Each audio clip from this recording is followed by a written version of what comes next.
तर बरेचसे दिवस झाले माझे ब्लॉग येत नव्हते, कारण ते मी तुम्हाला नेक्स्ट व्हिडिओमध्ये नक्की सांगेल.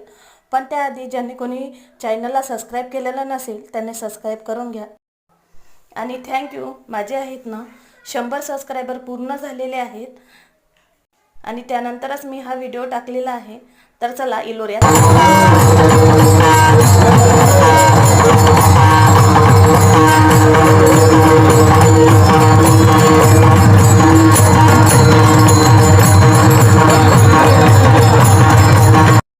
आता सकाळी आम्ही इलोऱ्यामध्ये पोहोचलो 12 वाजता आणि त्यानंतर पालखी निघाली होती. तिथं जेवण वगैरे केलो आणि निघालो पालखीसोबत.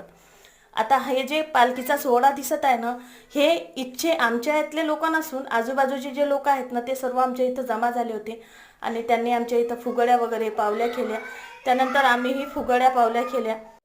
आणि इथं आहे ना मला प्रणित महाराज दिसले होते. त्याच्यासोबत धरून मी एक छोटासा व्हिडिओ काढला होता, पण झालं काय माहिती आहे का, या मोबाईलचा थोडाफार इश्यू आला होता. त्यानंतर यातले बरेचसे असे व्हिडिओ आहेत जे डिलीट झाले, त्यामुळे मला याचा लॉंग व्हिडिओ तर काही टाकता आला नाही आहे. आणि हे जे व्हिडिओ तुम्ही पाहत आहात हे मी दुसऱ्याच्या मोबाईलवरून घेतलेले होते, जे मी काढलेले आहेत. आणि यानंतर माझा व्हिडिओ तुम्हाला डेली पाहण्यासाठी मिळेल. त्यानंतर झाली होती संध्याकाळ. आम्ही तिथून प्रसाद वगैरे घेतला आणि संध्याकाळचे जेवण केले, थोडीफार शॉपिंग केली आणि आलो होतो फळावरती. आता इथं जेवण वगैरे करून आम्ही निघालो 8 वाजता तिथून आणि घरी पोहोचलो 12 वाजता. चला तर बाय, आता भेटू नेक्स्ट व्हिडिओमध्ये.